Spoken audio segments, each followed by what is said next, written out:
करते हैं, आसाराम से जुड़े मामलों में सुनवाई है। दरअसल थोड़ी देर में राजस्थान हाईकोर्ट की खंडपीठ में आसाराम मामले से जुड़ी हुई सुनवाई होगी। पीड़िता की याचिका और आसाराम की याचिका पर आज यहां पर सुनवाई होनी है। आसाराम ने जमानत अवधि बढ़ाने को लेकर अर्जी पेश की है। High court justice Dinesh Mehta और जस्टिस विनीत कुमार माथुर की खंडपीठ में ये सुनवाई होगी।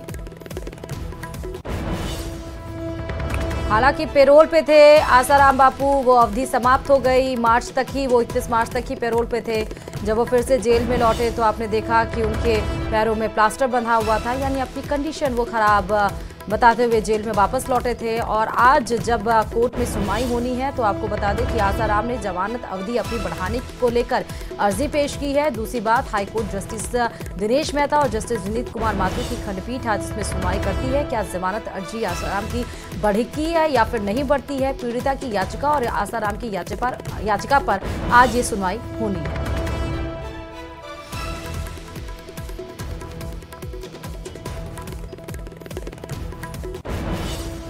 तो बड़ी खबर आपको इस वक्त की बता रहे हैं, आसाराम से जुड़े मामलों में आज फिर से होगी सुनवाई और अपनी जमानत अर्जी को बढ़ाने को लेकर ये सुनवाई होनी है। बड़ी खबर इस वक्त की आपको दिखा रहे हैं। आप ये तस्वीरों में भी देख सकते हैं कि किस तरह से आसाराम, ये उस समय की तस्वीर है जब 31 मार्च को इनको पैरोल पे भेजा गया था, क्योंकि इनकी स्वास्थ्य कंडीशन सही नहीं थी।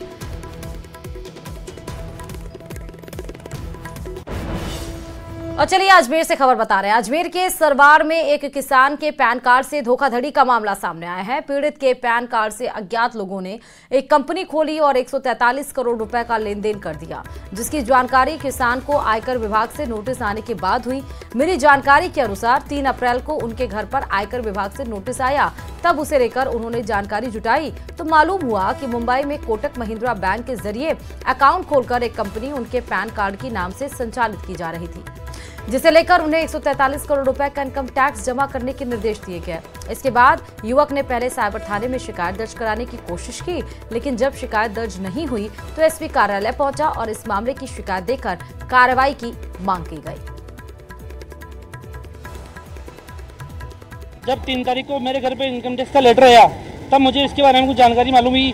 फिर मैं 4 तारीख को आयकर विभाग में अजमेर में वहाँ पे गया तो बताया गया कि आपके पैन कार्ड को यूज करके किसी ने मुंबई के अंदर कोटक महिंद्रा बैंक के अंदर नित्य एग्जिम नाम करके फर्म खोली। उसके अंदर 2020-21 में किसी ने 143 करोड़ की लेन देन की। इसका मुझे जवाब मांगा गया, जबकि मेरा इससे कोई लेन देन नहीं है। मैं गरीब किसान का बेटा हूँ, घर में खेती बाड़ी का काम करता हूँ, गाड़ी वाड़ी चलाता हूँ, इससे मेरा कोई लेना देना नहीं है। कब किसी ने मेरा पैन कार्ड यूज किया, किस तौर पे अकाउंट खोला, ये मेरे को कोई मालूम नहीं। इसमें सरासर कोटक महिंद्रा बैंक का और जिन लोगों ने ये घपला किया उनका हाथ है। और चलिए बात बांसवाड़ा से बड़ी खबर की करते हैं। मनरेगा में अनियमितता को लेकर विरोध जताया गया है। कांग्रेस ने अनियमित को लेकर विरोध किया है। दरअसल प्रदर्शन कर राज्यपाल के नाम ज्ञापन सौंपा गया है। रैली निकालकर जिला कलेक्टर तक पहुंचे हैं। ढोल बजाकर सरकार के खिलाफ ये विरोध कांग्रेस की तरफ से जताया गया है। ज्यादा जानकारी के साथ संवाददाता आकाश सेठिया इस खबर पर जुड़े हुए। आकाश, मनरेगा में अनियमितताओं को लेकर ये विरोध प्रदर्शन, क्या कुछ जानकारी? जी बताना चाहेंगे, आज जिला कांग्रेस कमेटी द्वारा आज जो मनरेगा में अनियमितता एवं अपर हाई केनाल में जो अनियमितता पाई उसको लेकर आज विरोध प्रदर्शन किया गया। इसमें सबसे पहले एक सभा का आयोजन किया गया जिसमें मनरेगा के लोग मौजूद रहे और उनको बताया कि सरकार द्वारा जो योजना चल रही थी उनको सरकार ने बंद कर दी है, जिससे यहाँ पे मनरेगा में कमियां आ रही है योजनाओं में।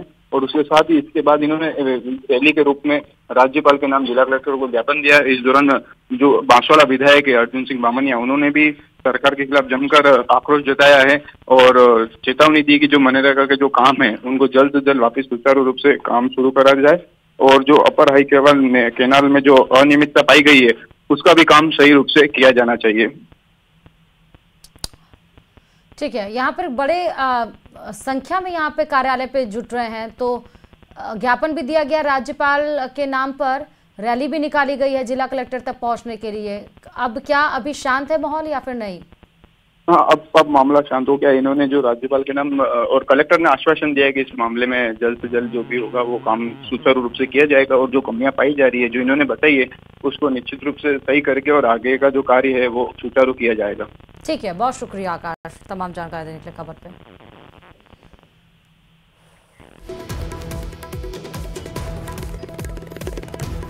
राजसमंद के आमेट से बड़ी खबर है, खेत में भीषण आग लगी है। 3.5 बीघा खेत में चारा जलकर राख हो गया है। शॉर्ट सर्किट के चलते ये भीषण आग बताई जा रही है। पालिका दमकल ने आग पर काबू पा लिया है। भोसुंडू में कानवेरी माता मंदिर के पास खेत है जिसमें ये घटना घटित हुई है। शॉर्ट सर्किट से खेत में आग लगने की सीधे तस्वीरें आग लग चुकी है। 11,000 लैंड तंबाकू डिपे को तार छूट गया। ये वजह झालावाड़ जिले के मनोहर थाना कस्बे में आपसी विवाद को लेकर कल देर रात एक युवक से समुदाय विशेष ने कुछ युवकों से मारपीट कर डाली। इसके बाद कस्बे में कुछ देर के लिए माहौल गर्मा गया और तनाव जैसी स्थिति पैदा हो गई। पुलिस ने मामले में त्वरित कार्रवाई करते हुए हमले के 4 आरोपी युवकों को गिरफ्तार कर लिया। घटना की सूचना मिलने के बाद आज मौके पर पुलिस अतिरिक्त पहुंचे हैं। पुलिस अधीक्षक चिरंजीलाल मीणा की अगुवाई में पुलिस जवानों ने शांति और सतर्कता के तौर पर कस्बे में फ्लैग मार्च भी किया। फिलहाल कस्बे में हालात सामान्य हैं। प्रतापगढ़ के अरनोद क्षेत्र के कनाट गांव में गर्मी की शुरुआत के साथ पानी की किल्लत शुरू हो गई। गांव में पीने के पानी की कोई स्थायी व्यवस्था नहीं होने से ग्रामीणों को हर दिन 1.5 से 2 किलोमीटर दूर कनाट बस स्टैंड के पास पानी लेने के लिए जाना पड़ता है। इलाके की आदिवासी महिलाएं सिर पर मटकी लेकर लंबी दूरी पैदल तय कर पानी भरने को मजबूर हैं। स्थानीय लोगों ने बताया कि गर्मियों में गांव के सभी हैंडपंप सूख जाते हैं जिससे पूरे गांव को पानी की भारी किल्लत का सामना करना पड़ता। ग्रामीणों ने मांग की है कि जल्द से जल्द गांव में स्थायी जल स्रोत की व्यवस्थाएं की जाएं जिससे उन्हें हर दिन ऐसी कठिनाई न झेलनी पड़े। हनुमानगढ़ जंक्शन के हृदय स्थल भगत सिंह चौक पर वाहन चालकों की परेशानी आज उस समय ज्यादा बढ़ गई जब सड़क के एक तरफ जलदाय विभाग की पानी की पाइपलाइन टूट गई और दूसरी तरफ सीवरेज निर्माण के कारण रास्ता बंद है। एक तरफ से ही रास्ते में वाहनों का आना जाना होता है और अब पानी की पाइपलाइन टूटने से वाहन चालकों की परेशानी और बढ़ गई। वहीं जलदाय विभाग के कर्मचारियों का कहना है कि किसी भारी वाहन से पाइपलाइन टूटी है और पाइपलाइन को सही करने का प्रयास किया जा रहा है। तो रात को भारी साधन आया है इसके ऊपर, जो बड़े साधनों की वजह से हमारी जो सर्विस की लाइन चलती है ना उसमें कोई लीकेज हुआ है। लीकेज के कारण ये फटा पड़ गया, इसको हम दुरुस्त कर रहे हैं। से बड़ी खबर है, राजकीय नर्सिंग कॉलेज के स्टूडेंट्स का धरना हो रहा है। छात्र छात्राओं ने कलेक्टर पर धरना दिया है। कलेक्ट्रेट पर प्रिंसिपल संतोष मेघवाल को हटाने की मांग यहां छात्र छात्राओं के द्वारा की जा रही है। धरने की ये तस्वीरें आपको दिखा रहे हैं। राजकीय नर्सिंग कॉलेज के स्टूडेंट्स धरने पर बैठे हैं। यहां पर प्रिंसिपल संतोष मेघवाल को हटाने की बात कही जा रही है। प्रिंसिपल और उनके पति पर लगाए गए हैं परेशानी के आरोप, यानी कि उनका कहना है कि ये लोग उनको परेशान करते हैं, प्रिंसिपल और उनकी पत्नी। शिकायत के बाद भी प्रशासन इस मामले में कोई सुनवाई नहीं कर रहा है, इसका भी आरोप इन स्टूडेंट्स के द्वारा लगाया गया है। और इसीलिए आप देखिए कि नर्सिंग के जो स्टूडेंट्स हैं नर्सिंग कॉलेज के, राजकीय नर्सिंग कॉलेज के, वो अब मजबूरन प्रदर्शन करने को मजबूर हैं।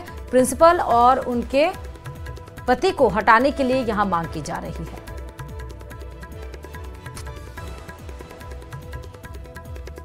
यहाँ किस लिए आया हुआ सर? यहाँ पे हम आए, हमारे जो प्रधानाचार्य हैं उनके पति बार बार ऑफिस में आके बैठ जाते हैं, जो कि मेंटली हरेस करते हैं बच्चों को, लड़कियाँ छेड़ते हैं, कमेंटबाजी करते हैं, अश्लील वीडियो बनाते हैं, ये सब करते हैं। हम उनसे बिल्कुल, हमारा जो मेंटल स्टेट है वो एकदम ख़त्म हो चुका है इनकी वजह से।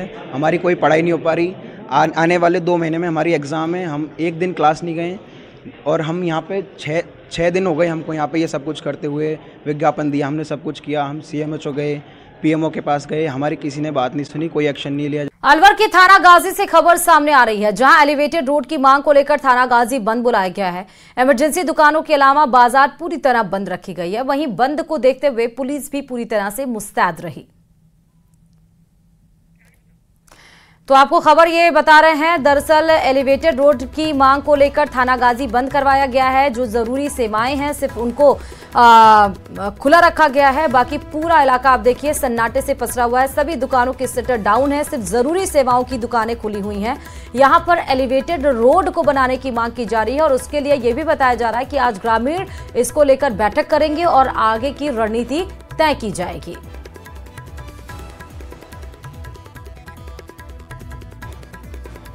मार्केट बंद है और बंद करके विरोध प्रदर्शन किया जा रहा है, क्यों?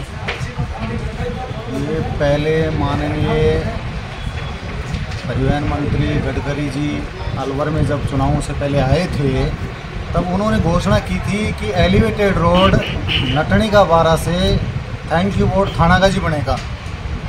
माननीय मंत्री महोदय घोषणा करके गए थे और उस घोषणा के पश्चात इस रोड के लिए सरकार ने अपना स्टेटस जारी किया और इसकी नापतोल की और राशि स्वीकृत कर दी करीबन 2500 करोड़ रुपए की। अब सरकार के कुछ लोग हैं जो उधर से तालबख्श मुंडावरा होते हुए दोबारा से सर्वे किया है कि उधर से। झुंझुनू के सुल्ताना थाना इलाके के पदमपुरा गांव निवासी सीआरपीएफ जवान ही ठगी का शिकार हो गया। दरअसल साइबर ठगों ने जवान के खिलाफ दुष्कर्म का मामला होने की बात कहते हुए करीब 2.5 लाख रुपए की डिमांड की। करीब 10 महीने तक बिना किसी को बताए सीआरपीएफ जवान ने साइबर ठगों को 65,000 रुपए भी अब तक भेज दिए, लेकिन इसके बावजूद आरोपी उससे लगातार पैसे की डिमांड कर रहे थे। अब पीड़ित ने आरोपियों के खिलाफ सुल्ताना थाने में एफआईआर दर्ज करवाई। जानकारी के मुताबिक पदमपुरा निवासी सीआरपीएफ जवान संजय कुमार की कश्मीर में पोस्टिंग है। करीब 10 महीने पहले उसे एक साइबर ठग का फोन आया जिसने खुद को जयपुर के सांगानेर थाने का पुलिस अधिकारी बताया और कहा कि उसके खिलाफ किसी लड़की ने गलत काम करने का मामला दर्ज करवाया। मामले को रफा दफा करना है तो उसे करीब 2.5 लाख रुपए देने होंगे। तब से अब तक पीड़ित पुलिसकर्मी 65,000 रुपए आरोपियों को दे भी चुका। पीड़ित अब जब सांगानेर थाने पहुंचा तो पता चला कि उसके खिलाफ तो ऐसा कोई केस ही नहीं है। सर्विस करता हूँ, 18 साल सर्विस हो गई। 10 महीने पहले मुझे एक फोन आया था कि आपके कोई किसी लड़की के साथ गलत काम किया और जयपुर से सांगानेर थाने से बोल रहे हैं। जब मैंने सांगानेर थाने में जाकर पता किया तो वहाँ पे मेरे खिलाफ कोई एफआईआर नहीं है। अब ये नंबर है, इसके ऊपर एक सुभाष नाम का सैनी वो मुझे ब्लैकमेल कर रहा है कि तेरा वो कर दूंगा, तेरी नौकरी जाएगी, मैं वो करूंगा। वो मुझे धमकी दे रहा है और ब्लैकमेल करके मुझे पैसों की डिमांड कर रहा है। और खबर जालौर से है, जहां ऑपरेशन भौकाल के तहत बड़ी कार्रवाई को अंजाम दिया गया। साला में अवैध मिलावटी पेट्रोलियम से भरे 2 टैंकर पुलिस ने जब्त किए हैं। दोनों टैंकर अवैध मिलावटी पेट्रोलियम बायोडीजल से भरा हुआ था, जिसकी अनुमानित कीमत 80 लाख रुपए बताई जा रही। टैंकरों के चालक और मिलावटी पेट्रोलियम पदार्थ बेचने वाले व्यक्ति पुलिस कार्रवाई की भनक लगते ही वहां से फरार हो गए। पुलिस ने अज्ञात आरोपियों के खिलाफ मामला दर्ज करते हुए जांच शुरू कर दी। पुलिस अधीक्षक निर्देशन में ऑपरेशन भौकाल के तहत बड़ी कार्रवाई को अंजाम दिया गया। कल दिनांक 5/4/2025 को मुखबिर से सूचना मिली थी कि तेजा की बेरी सरहद पे बायोडीजल से भरे हुए 2 टैंकर खड़े हैं, जिस पर एसएचओ मय जाप्ता को वहाँ सुरक्षार्थ रवाना किया गया। मैं अपने टीम के साथ भी वहाँ पहुँचा। इन्फोर्समेंट इंस्पेक्टर प्रदीप परिहार को भीनमाल से भी बुलाया गया और दोनों जगह चेक किया गया। तो एक तो तेजा की बेरी गांव जाने वाले रास्ते में एक बाड़े में एक टैंकर मिला, जिसमें करीब 20,000 लीटर पेट्रोलियम पदार्थ मिला, साथ में मोटर और जनरेटर सेट वो भी मिला ताकि किसी और में शिफ्ट किया जा सके। पिछले दिनों वीवीआईपी को सेंट्रल जेल से मोबाइल पर मिल रही धमकियों के बाद अब लगातार जिले के सेंट्रल जेल का औचक निरीक्षण किया जा रहा है। इसी के तहत आज एडीजी जेल रुपेंद्र सिंह कोटा पहुंचे और जहां पर सेंट्रल जेल कोटा का औचक निरीक्षण किया गया। इस दौरान उन्होंने जेल के कई सुरक्षा इंतजामों का जायजा लिया और वहां के प्रशासनिक कार्यों की समीक्षा की। निरीक्षण के दौरान शहर पुलिस अधीक्षक डॉक्टर अमृता दुहन, ग्रामीण पुलिस अधीक्षक सुजीत शंकर, जेल अधीक्षक राजेंद्र कुमार मौजूद रहे।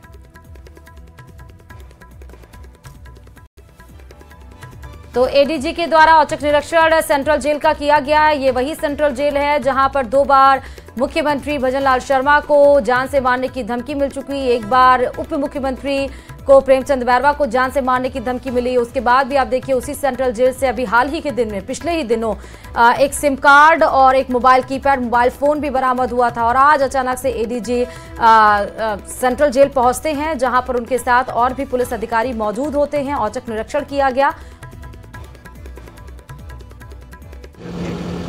आज कोटा सेंट्रल जेल का जो है औचक निरीक्षण और यहाँ के स्टाफ के साथ संपर्क सभा ये आयोजित की गई। इस संपर्क सभा में मेरे साथ Kota central jail superintendent, SP city Kota और एसपी ग्रामीण कोटा ये उपस्थित रहे और सारे स्टाफ से बात करी, उनके विचार लिए गए। साथ ही साथ जो विभागीय निर्देश हैं वो उनको अवगत कराया गया।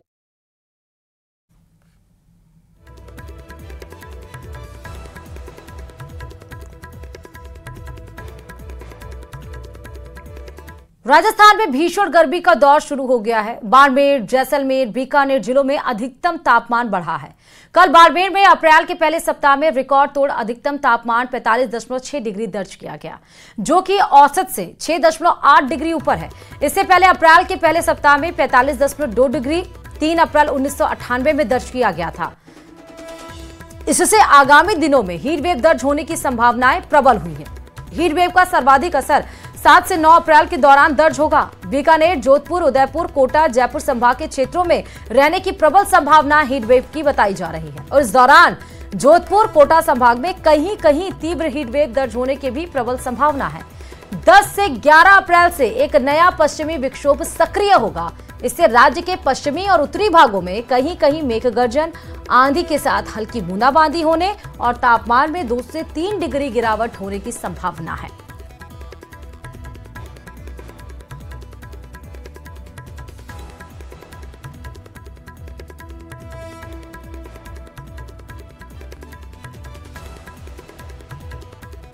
अप्रैल की शुरुआत में ही गर्मी का भीषण दौर शुरू हो चुका है।